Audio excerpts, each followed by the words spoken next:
गोजोननि नोगोर क'क्राझाराव थांनाय 25 जुन मंगलबार खालि एक्सिस बेंकआव एलआईसीनि दोननो फैनाय 34 लाख रांखौ बाइकजों फैनाय सानै सिखावा सेनानै लांदोंमोन। बे जाथायजों लोब्बा थानाय मेनेजार आरो रां लाबोनाय गारिनि ड्राइभारजों लोगोसे गासै 4 सुबुंखौ हमनो हाबाय होनना आसामनि डीजीपी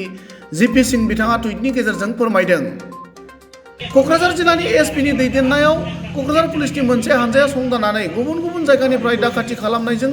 सोमोन्दो थानाय सुबुंफोरखौ हमनो मोननायजों लोगोसे 21,50,000 रांखौ मोननो हायो होनना फोरमायबावो। बे जाफुंसारनायाव आसामनि डीजीपी जीपी सिंह बिथाङा क'क्राझार जिल्लानि एसपीनि दैदेननाय पुलिसनि हानजाखौ साबायखर बावो।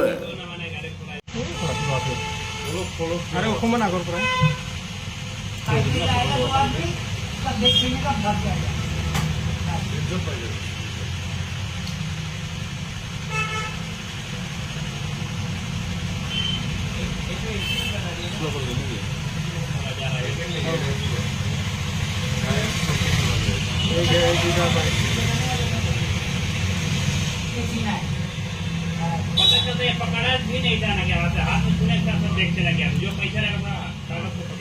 को ऐसा पकड़ना चाहिए